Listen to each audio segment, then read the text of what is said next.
So as I mentioned earlier, my name is Steve Weeks. I oversee media planning and strategy here at Adobe, which means I work in the marketing team.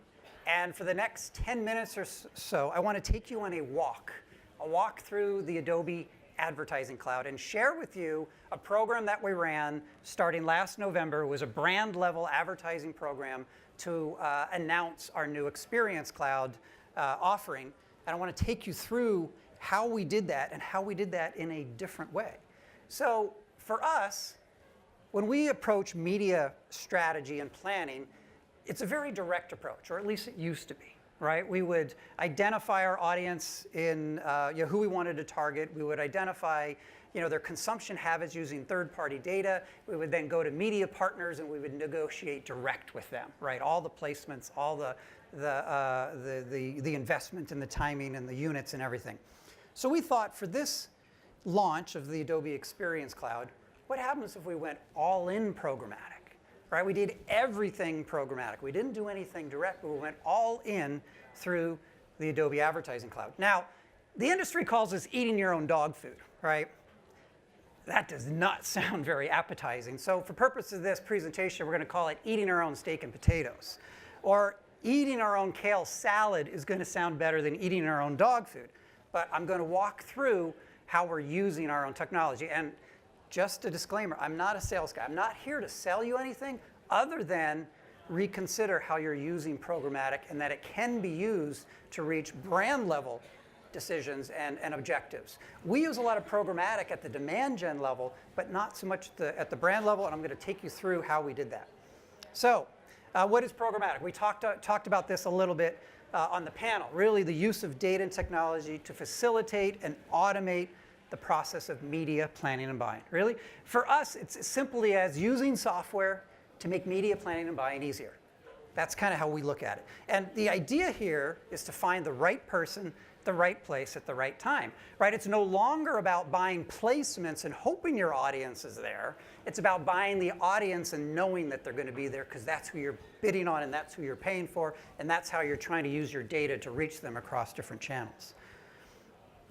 Now, programmatic spend has increased. According to eMarketer, we're going to see it grow to about 65 billion with a B, by 2020. Now that's quite remarkable considering that programmatic has received somewhat of a bad reputation, right? We've seen all the headlines, right? It's low quality remnant inventory, right? You have no control over where your ads will end up.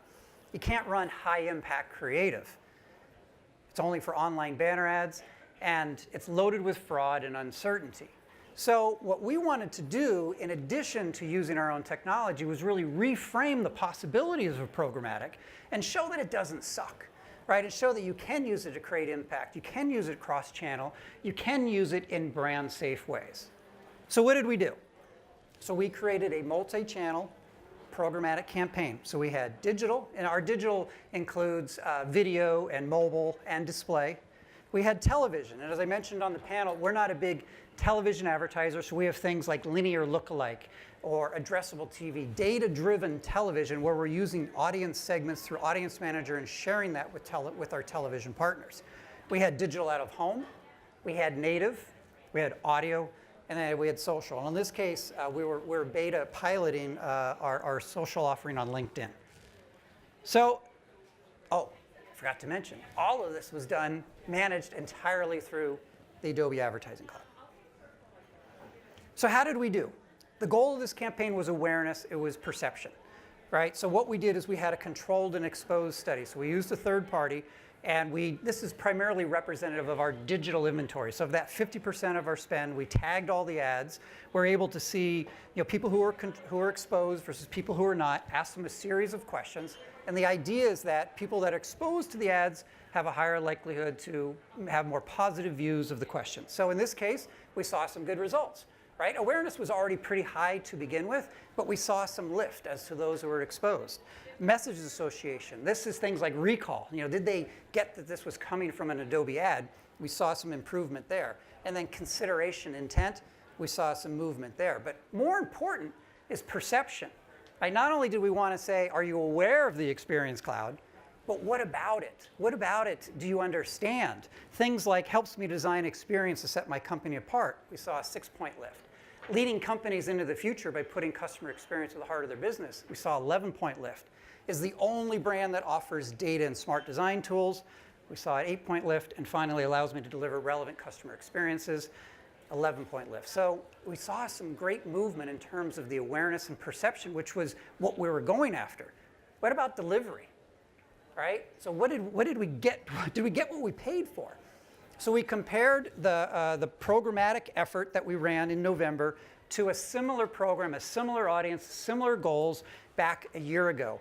And what you can see here is the CPM for the programmatic is better. Okay, you'd expect that because that's what programmatic promises to a certain degree. You could see that our visit rate, our cost per visit was good. Video completion rate looked pretty good. But there's some red flags here. You know, visit rate and total visits was down. We don't like red flags. We don't like any red. Don't like sharing those with our CMO.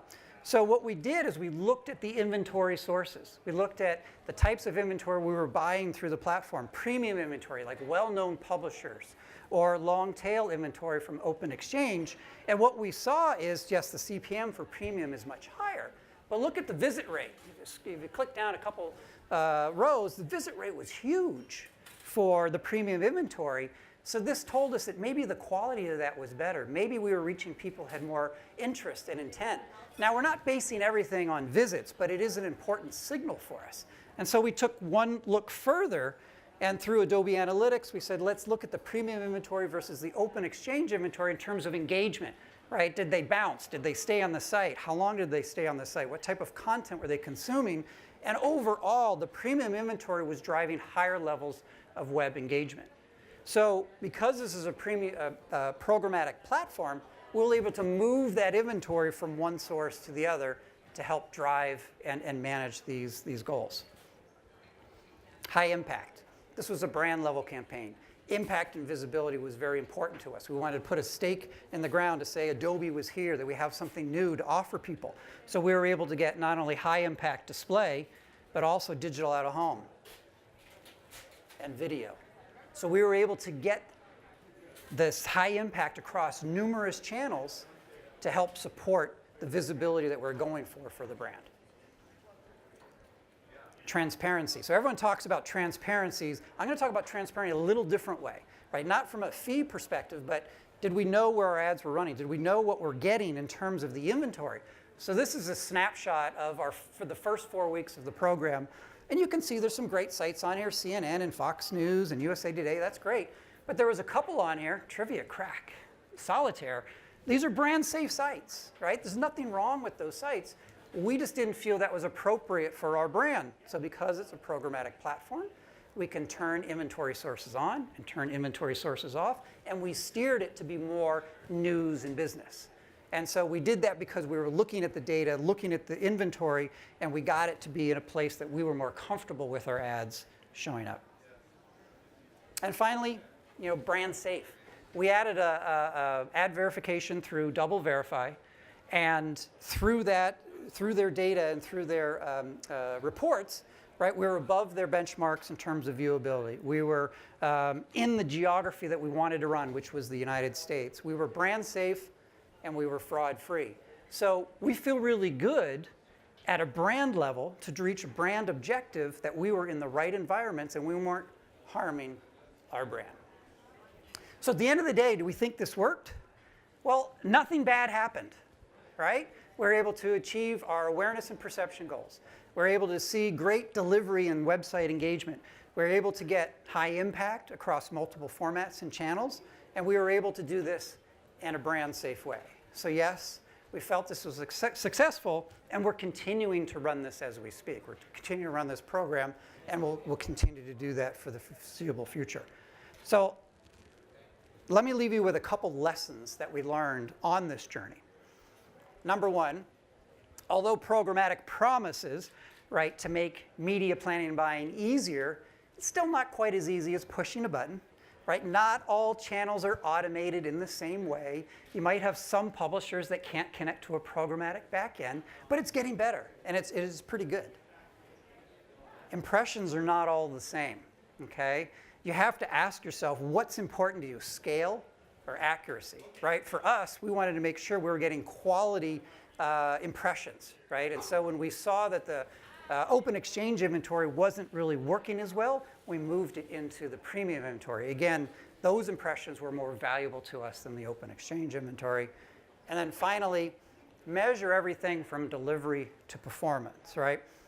I can't tell you how many times I hate it when I ask one of my planners, how did the campaign do? And they say, oh, we delivered, 350 million impressions. So what? That doesn't mean anything, right? You need to have the delivery. Did I get what I paid for? Combined with the performance, right? What was your business goal? Was it awareness? Was it perception? Was it leads? Was it inquiries? Was it visits? Whatever. Make sure you have all of that connected together to tell that one story, and then you'll have a great picture of what programmatic can do for you. So, with that said, I hope you enjoyed this little jog, not quite a walk, but a jog through our journey in the Adobe Advertising Cloud and how we went from eating our own dog food to drinking our own champagne. Thank you.